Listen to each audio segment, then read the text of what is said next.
तो हमारे 8 जो नेवी ऑफिसर हैं sentence to the life. The government of India must step in action and have negotiation with the Qatar government and get them released। ये भारत सरकार का। एक बात बहादुर हुसैन जी ने कहा और सैफी जी ने अपने मन में जरूर यह सोचा होगा कि क्यों न एक देश के में संदेश देने की कोशिश करें कि जब हिंदू भाई मुसीबत में है तो मुसलमान भी खड़ा है उनके लिए। आज के इस विरोध प्रदर्शन से का मतलब यही है कि ऐसा नहीं है जिस तरह से नफरत का वातावरण बना हुआ है देश में कि मुस्लिम से हिंदू का मतलब नहीं है, हिंदू का मुस्लिम से कोई मतलब नहीं है, कोई लेना देना नहीं है। उस चीज को आपने तोड़ने का काम किया है। इसके लिए आपको मैं शुक्रिया करता हूं अपने दिल की गहराई से। ये जो भक्त हैं, आरएसएस वाले हैं, भक्त हैं, वो कहाँ गायब है?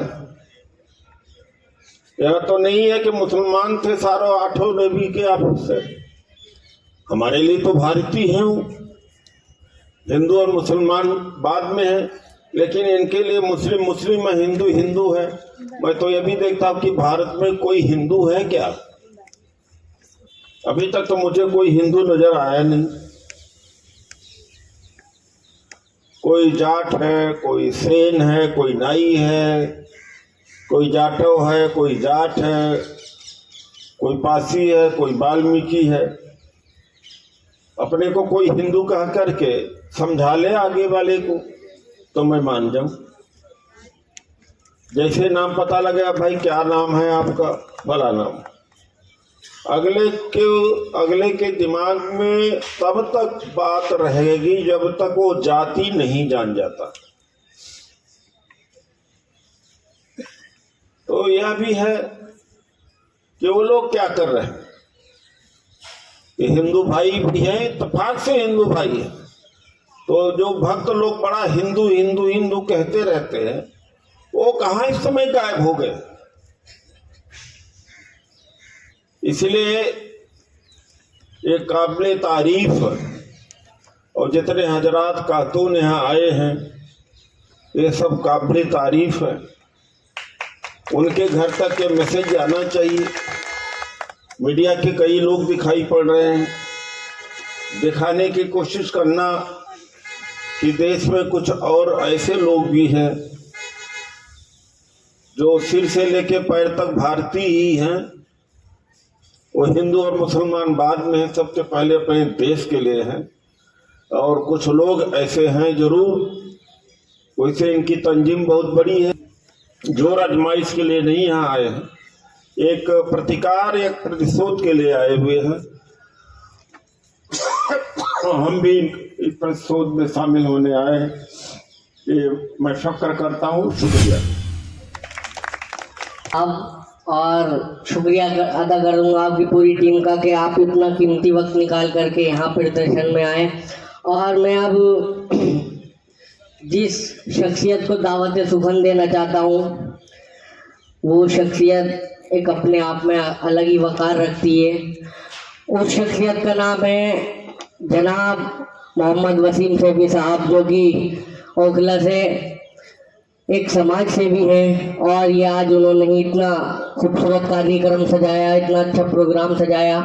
वो तो इन्हें अभी टाइम नहीं मिला, क्योंकि इनका जो कार्यक्रम रहते हैं हमेशा वो हज़ारों की तादाद में रहते हैं, हज़ारों की भीड़ से। इसलिए मैं 4 मिसरे हाजिर करता हूँ इनके लिए। अपनी मोहब्बतों से और अपनी दुआओं से नवाजें, क्योंकि ऐसे लोग हमारे समाज में बहुत कम हैं। मैं चाहता हूँ उनकी तादाद बढ़े। हाजिर करता हूँ, मुलाहिजा फरमाएं।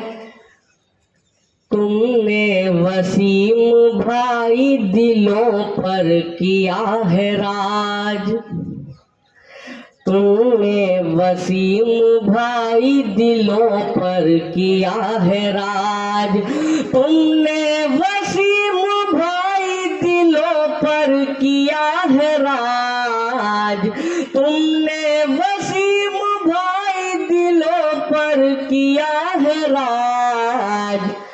हक में तुम्हारे आ गया हर वर्ग हर समाज, हक में तुम्हारे आ गया हर वर्ग हर समाज। और तुमको मिला गरीब नवाजी का ये सिला, तुमको मिला गरीब नवाजी का ये सिला। दीवाना सारा शहर तुम्हारा हुआ है आज, दीवाना सारा शहर तुम्हारा हुआ है आज। और दावत इस्फून देना चाहता हूँ मैं जनाब मोहम्मद वसीम सैफी साहब को कि आकर के अपने खूबसूरत अल्फाज और ख्यालात पेश करें। जनाब वसीम सैफी साहब। और मेरी बहनों को मेरा बहुत बहुत सलाम वालेकुम, शास्त्रीगण नमस्कार। और डॉक्टर साहब का मेरे पास अल्फाज नहीं है कि बहुत छोटे से टाइम देने के बाद डॉक्टर साहब मेरे पास आ गए और मैं इनका शुक्रिया अदा करता हूँ। भाइयों, बहुत तारीफ वाली बात सुनाना चाहता हूँ मैं। मुझे नहीं मालूम था, मैंने इतना तो सुना था कि मेरे 8 नौसेना सैनी जो है उन्हें कतर में फांसी लगी है। मैं आराम से मतलब एक दिन बैठा हुआ टीवी मतलब ये सुन चुका था कई महीने पहले और टीवी देख रहा था। मैंने देखा कि हमारे योगी साहब राजस्थान में कह रहे हम 57 मुल्क से लड़ने जा रहे हैं। भाई वो मुस्लिम मुल्क है 57 मुल्क, सऊदी अरब, कुवैत, बहरीन, मस्कित। मैंने कहा भाई 58 मुल्क से राजस्थान में स्पीच है। सभी भाइयों से, मीडिया वालों से अपील करता हूं कि इसे सुन ले योगी साहब की स्पीच। मैंने कहा भाई हमारे 8 थल सेना सैनिक हैं, आप उन्हें तो ला नहीं पा रहे। अपने दिल में मैं सोचता रहा और मैंने सुबह ही बेड़ा उठाया और 30 तारीख को सुबह मैंने 31 तारीख की परमिशन मांगी। ये लिखत में मेरे पास है, जो मुझे यहां से नहीं मिली। डीसीपी साहब के पास भी मिला, एसीपी साहब के पास मिला। बोले सर हम इतनी जल्दी की नहीं दे सकते हैं परमिशन। मैं कहा सर दे दो, मेरे 8 सैनिकों को फांसी लग रही है, उनका दिवाली का टाइम है, मेरे हिंदू भाई हैं। आज अगर वो भाई मेरे 8 दिवाली से पहले योगी साहब अगर दिल्ली में लाते हो तो पूरी दिल्ली को मैं भीख मांग के सभी समाज से और आपके लिए फूल रोडों पर बिछवा दूंगा। इतने टाइम सियासत की बात मत करो, इतने टाइम भाईचारे की बात करो, इंसानियत की बात करो, खुलूस की बात करो। 8 सैनिक लाके, जो हमारे दिल्ली की 5% की आबादी नहीं है, इतनी तो हमारे पास दिल्ली पुलिस और हमारे पास पीएचसी है दिल्ली में। आप 8 आदमी अभी सोच ले तो मुझे मालूम है मेरे भाई मेरी बहनें दिवाली बना लेंगी। और मैं आपको चैलेंज देने आया हूं, मैं छोटी बात नहीं करता, मैं छोटे अपने भाइयों को लेके चला था। जब मुझे बड़ी बड़ी ताकतों का फोन आने लगा कि दिल्ली जाम कर दूंगा अगर 10-20 दिन के अंदर मेरे फौजी भाई मेरे हिंदुस्तान नहीं आए, इतना चैलेंज देता हूं। मेरा नाम वसीम सैफी है, ये मालूम होना चाहिए। आपके साथ भी रहा हूं, तन मन धन से लगता हूं और मेरे भाई मेरे साथ जान देने वाले बहुत है पसमंदा समाज के, समझे नहीं। दिल्ली की हर रोड हर गली बंद कर दूंगा अगर आपकी ताकत है योगी साहब और मोदी साहब। तो दिल्ली में 8 सैनिक मेरी बहनों के हवाले कर दो और मुझे उनका एड्रेस नहीं मालूम। इंशाल्लाह इसी जंतर मंतर पे पूरी ताकत के साथ में वसीम सैफी पूरी दिल्ली को जाम करके यहाँ आएगा। नहीं तो मेरे 8 सैनिक, अगर आपकी ताकत है मेरे भाइयों के घरों में, मेरी बहनों के घरों में वो ईद और दिवाली बना ले, अपने हिंदुस्तान आ जाए। मंच पे बातें हमें नफरत की मत फैलाओ, हमें प्यार की भाषा समझाओ। हम 15% वाले लोग हैं भाई, हम 1% भी नौकरी में नहीं है भाई। हमारे लिए कोई महंगाई नहीं बढ़ी। बिजनेस गया मेरे हिंदू भाइयों का, कारोबार गया मेरे हिंदू भाइयों का, सब कुछ गया मेरे हिंदू भाइयों का। सरकारी नौकरी 10 साल में गई मेरे हिंदू भाइयों की, हमारी तो 1% नहीं थी भाइयों। फौज की नौकरी इनकी गई, पुलिस की नौकरी इनकी गई, हर चीज की नौकरी इनकी गई। इल्जाम मुसलमानों को मारोगे, हम तो पहले ही एक आदमी के ऊपर 9 आदमी आते हो यार, हम तो वैसे ही मर जाएंगे। एक पुरानी कहावत है, 2 तो चूल के भारी होते हैं, आप तो 9 हो भाई। हम तो तुम भी आज भी तुम्हारी गाड़ियों में पिंचर लगाते हैं, आज भी तुम्हारे घर का पेंट करते हैं, पॉलिश करते हैं, अपना कपड़े सिल के तुम्हें पहनाते हैं। हम कोई बड़े आदमी नहीं, हम तो तुम्हारे मजदूर हैं। जब मेरे फौजी भाइयों को तनख्वाह डबल मिलेगी तो अच्छा मकान बनाएंगे, तो मकान बनाने वाला मुसलमान होगा। हमसे नफरत मत करो योगी साहब, हमें आपस में मत लड़वाओ, हम लड़ने काबिल नहीं है। हम तो आज भी यही चौराहे पे देख लेना, कहीं बड़ी दुकान तो डोसे की हमारे भाई की है, साउथ इंडियन की, कहीं आसपास में बीड़ी सिगरेट कोई मुसलमान बेच रहा होगा, तो हमसे क्या डरना।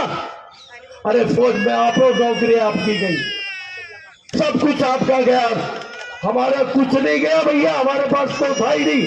आज एक बहुत बड़ी सच्चाई अपनी कौम की बता रहा हूं, शायद आपको नहीं मालूम होगी। बहुत मेहनत से 700-800 रुपए कमा के लाता है वो, कहीं पिंचर, कहीं कारपेंटर, कहीं लोहा का, कहीं लकड़ी का काम। और जब रात को सोता है तो अपने किसी न किसी पड़ोसी का 50 रुपए का कर्जदार होके सोता है वो। ये मुसलमान की हकीकत है मेरे भाइयों। मैं ये चाहता हूँ योगी साहब, हिंदू भाइयों को हमारी नौकरी भी दे दो, और जो तुमने उनकी नौकरी ले रखी है वो भी दे दो। हमें कोई टेंशन नहीं, हमें प्यार मोहब्बत से हिंदुस्तान में जीने दो। हमें हिंदू भाइयों का भी ख्याल रखो, और हमारा ख्याल तो हमारे भाइयों को नौकरी दे दो। हमें नहीं चाहिए आपकी नौकरी, मगर कम से कम अगर ये दिवाली से पहले मंगा लो तो पूरी दिल्ली में, ऐ मेरी बहनों, ऐ मेरे भाइयों, वो मिलिट्री वाले भी सुन लो, क्या फूल बरसाओगे अगर दिवाली से पहले तुम्हारे लोग 8 जवान हिंदुस्तान वापसी आ जाए?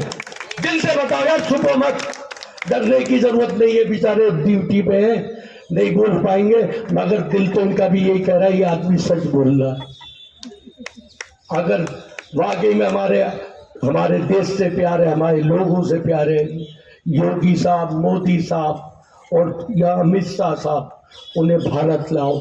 मैं भी आपका स्वागत करूंगा अगर दिवाली से पहले उन्हें हिंदुस्तान लाते हो, और नहीं लाए तो मैं उन लोगों से कांटेक्ट करूंगा जो मेरे बहनों के हस्बैंड है, किसी का भाई है, और इंशाअल्लाह उनसे एक टाइम लेके जंतर मंतर गया पूरी दिल्ली में जाम लगवा दूंगा। ये वसीम सैफी का वायदा है। अस्सलाम वालेकुम, खुदा हाफिज, शास्त्रीकरण, जय हिंद, जय भारत।